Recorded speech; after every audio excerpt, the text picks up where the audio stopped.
สวัสดีสบายดีเด้อพ่อแม่พี่น้องเพราะว่าจะอยู่ในฝั่งไทยหรือว่าต่างประเทศเนาะพี่น้องเพื่อนบ้านพ่อแม่FCเบิร์ดสุขุทุกคนยินดีต้อนรับทุกคนเข้าสู่วิถีชีวิตสาวนุนาเด้อมา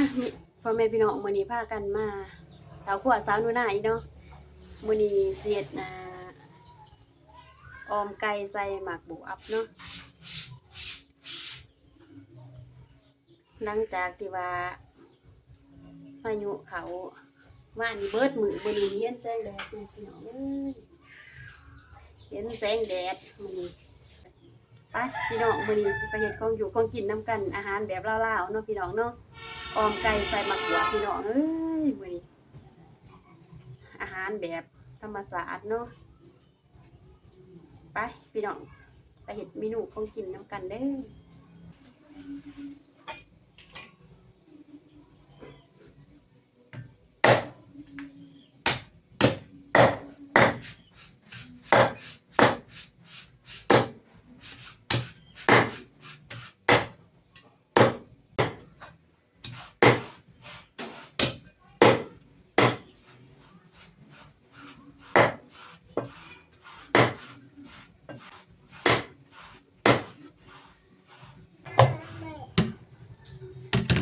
แม่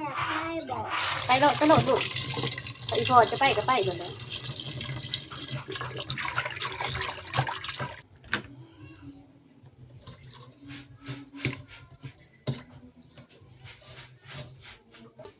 แม่เขาจะกินยานี่นะนี่แม่ต้องกินยา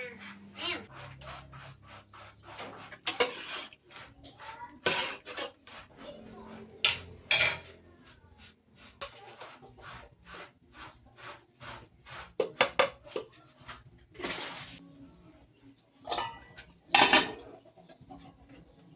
หอมผสมประสานนะใส่กะหล่ำปีแล้วก็ผักสูร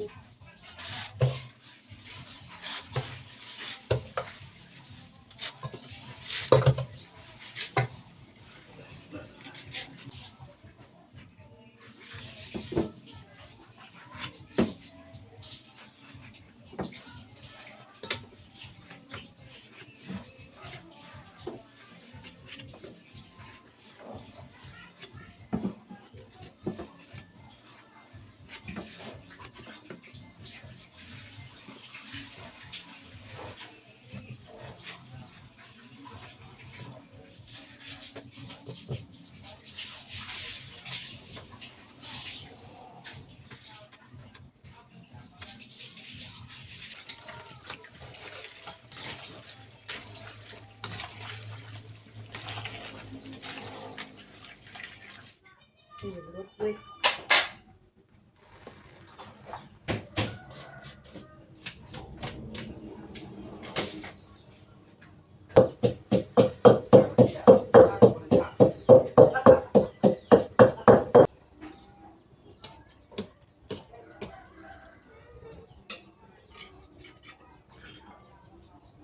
มักกินเผ็ดนี่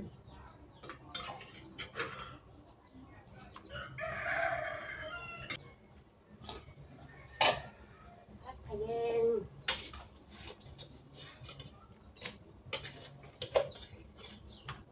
ใส่เลย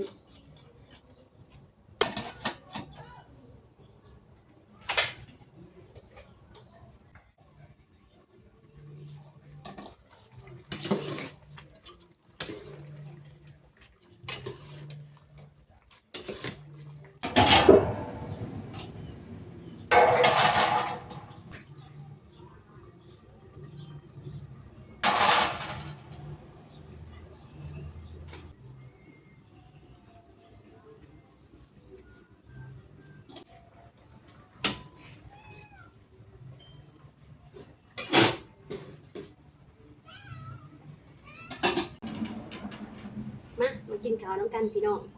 ออมไก่ใส่ผักกะหล่ำปีแล้วก็มะกรูดไปเด้อไปกินน้ำกันเด้อมาเด้อมากินข้าวน้ำกันเด้อFCฝั่งไทยฝั่งลาวและก็ต่างประเทศ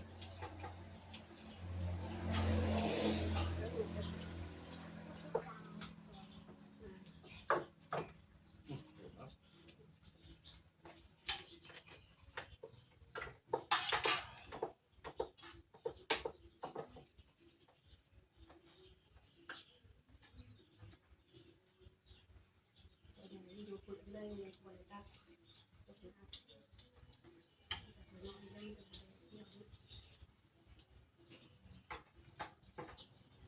ย่างเลย ต้มยำเลยยาต้มเกี่ยว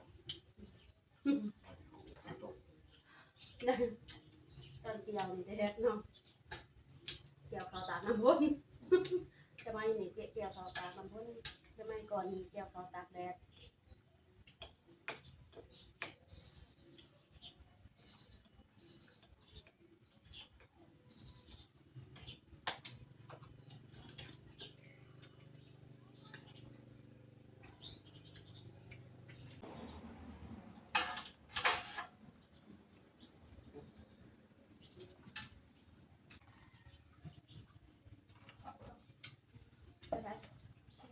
พี่น้องไปดิบอซ้ำเลย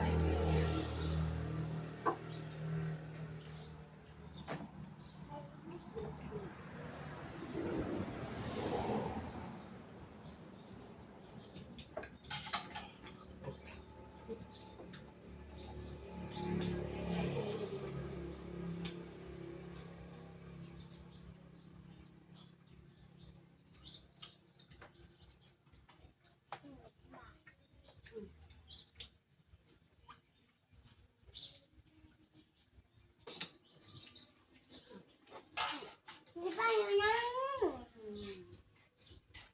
กินน้ำมันยี่แม่ฮะขอบใจพวกในพี่น้องเพราะว่าจะอยู่ในประเทศหรือว่าต่างประเทศและพี่น้องทางฝั่งไทยที่เข้ามารับเบิ่งรับชมขอให้ทุกคนจงเฮงๆปังๆขอให้ทุกคนจงเฮงๆรวยๆเด้อพอกันใหม่คลิปต่อไปเด้อพ่อแม่พี่น้องหากมื้อหน้าเนาะก็ฝากให้ทุกคนช่วยกดไลค์กดแชร์กดติดตามคลิปส่องวิถีชีวิตเช้าหน้าเด้อพี่น้องๆ บ่ว่าจะอยู่ในประเทศลาวประเทศไทยหรือว่าพี่น้องทางต่างประเทศเนาะฝากไว้ในอกอกใจแฟนๆนี่เด้อ ทุก เอฟ คน ซี อยา ทุ ก กคน เบิ่งบอส ช่วยเป็นกำลังคิดกำลังใจให้สาวนุนาสร้างคลิปต่อไปเนาะนะคลิปนี้ก็สิได้จบเพียงสนิทเด้อพี่ๆน้องๆขอกันใหม่คลิปต่อไป